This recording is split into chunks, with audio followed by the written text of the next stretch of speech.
Briefing शुरू करते हैं गृह मंत्रालय से। तो मेरी रिक्वेस्ट है मैडम से, प्लीज मैम स्टार्ट। नमस्कार। जैसा आपको पता है, गृह मंत्रालय का कंट्रोल रूम 24/7 काम कर रहा है। इसने 3 मई तक लगभग 12,000 शिकायतों पर कार्यवाही की है। जैसे मैंने पिछले हफ्ते बताया था, गृह मंत्रालय ने राज्य सरकारों को अनुरोध किया है कि वे ध्यान दें कि इंटरस्टेट कार्गो मूवमेंट में कोई समस्या ना आए। जैसे मैंने व्यवस्था को गति प्रदान करने के लिए तथा आवश्यक वस्तुओं की आपूर्ति के लिए ट्रक्स और गुड्स कैरियर्स की आवाजाही में कोई व्यवधान नहीं आना चाहिए। इस क्रम में मैं गृह मंत्रालय और सड़क परिवहन मंत्रालय की ओर से सभी वाहन चालकों को बताना चाहूंगी कि अगर उन्हें अंतर्राज्यीय आवाजाही में कोई भी समस्या आती है तो वे टोल फ्री नंबर 1930 पर कॉल कर सकते हैं। अगर वे नेशनल हाईवे पर है तो वे NHAI के हेल्पलाइन नंबर 1033 पर सहायता के लिए कॉल कर सकते हैं।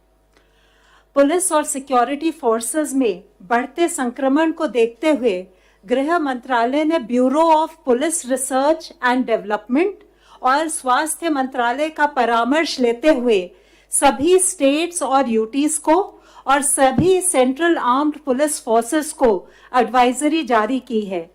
इसमें उनका ध्यान फिर से स्वास्थ्य मंत्रालय के विभिन्न दिशा निर्देशों की तरफ आकृष्ट किया है कि कार्य करते समय और कार्य स्थलों में कोविड-19 से बचने के लिए उन्हें किस प्रकार की सावधानी बरतनी चाहिए। साथ ही प्रिजन्स यानी कारागार में तथा पुलिस कर्मी कोविड-19 के संक्रमण से किस प्रकार सुरक्षित रहें, उस पर एक डिटेल्ड SOP और दिशा निर्देश भी साझा किए हैं। जैसा आप लोगों को पता है, केंद्रीय गृह मंत्रालय ने 1 मई 2020 को आपदा प्रबंधन अधिनियम 2005 के तहत 4 मई 2020 से लॉकडाउन को 2 सप्ताह और बढ़ाने का आदेश नए दिशा निर्देशों के साथ जारी किया है। आपने इन्हें पढ़ा होगा, पर इनके कुछ बिंदु मैं आपके साथ शेयर करना चाहूंगी। लॉकडाउन के इस चरण में स्वास्थ्य मंत्रालय के मापदंड के अनुसार देश में सभी जिलों को रेड, ग्रीन और ऑरेंज जोन के रूप में चिन्हित किया गया है। जोन के अनुसार लॉकडाउन के नियमों में छूट प्रदान की गई है। जिलों का वर्गीकरण स्वास्थ्य मंत्रालय राज्यों और केंद्र शासित प्रदेशों के साथ हर सप्ताह या आवश्यकता अनुसार उससे पहले साझा करेगी। नए दिशा निर्देशों में जोन वाइज कुछ प्रतिबंध है तो रियायतें भी दी गई हैं। जहां प्रतिबंध कोरोना संक्रमण को विफल करने के लिए अति आवश्यक है, वहीं व्यापक समीक्षा के बाद लॉकडाउन में दी गई ढील देश की अर्थव्यवस्था को कार्यात्मक बनाने, वाणिज्यिक गतिविधियों में तेजी लाने और कामगारों को रोजगार उपलब्ध कराने की दृष्टि से की गई हैं। नए दिशा निर्देशों के अंतर्गत कुछ गतिविधियों पर राष्ट्रव्यापी रोक जारी रहेगी। देशव्यापी प्रतिबंध में हवाई, रेल और मेट्रो यात्रा तथा सड़क द्वारा अंतर्राज्यीय यात्रा पर रोक रहेगी। हालांकि मेडिकल, सुरक्षा और गृह मंत्रालय द्वारा स्वीकृत उद्देश्यों के लिए इस प्रतिबंध में छूट होगी। विद्यालय, महाविद्यालय, अन्य शैक्षणिक तथा प्रशिक्षण और कोचिंग संस्थान बंद रहेंगे।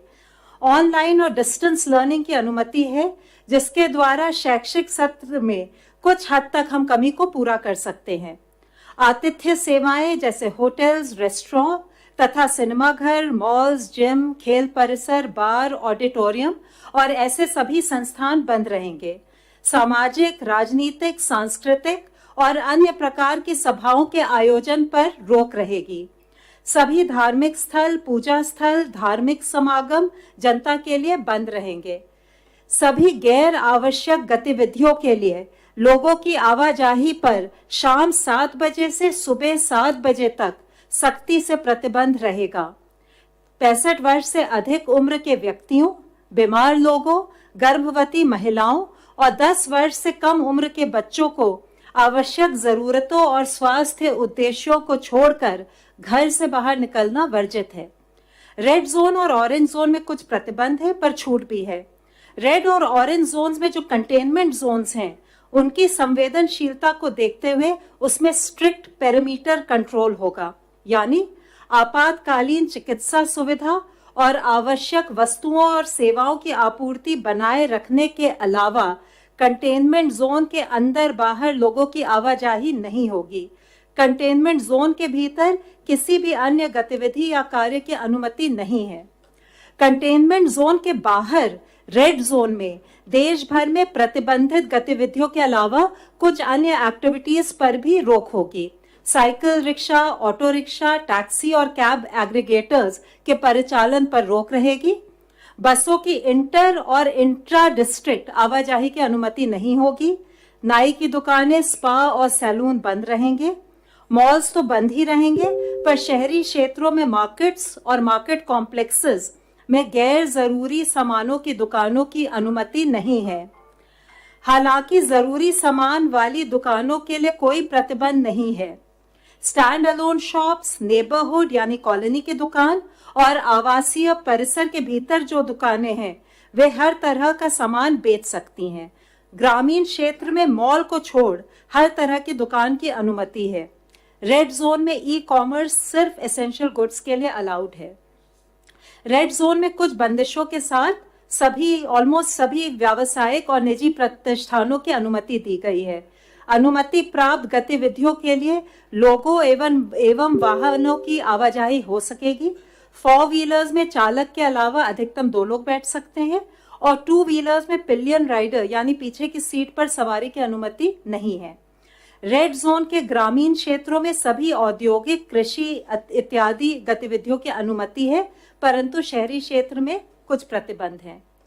इन सिटू कंस्ट्रक्शन यानी मजदूर जहां साइट पर रहते हैं और रिन्यूएबल एनर्जी प्रोजेक्ट्स को भी छूट दी गई है।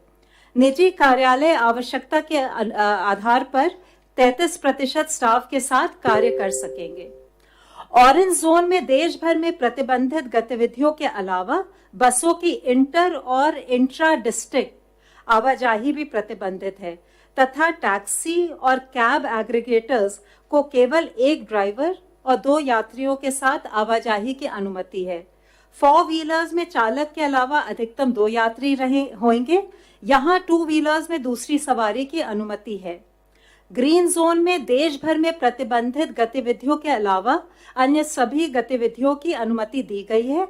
हालांकि बसों का परिचालन अधिकतम 50% बैठने की क्षमता के साथ किया जा सकेगा और बस डिपो भी अपनी 50% क्षमता के साथ ही संचालन कर सकती हैं।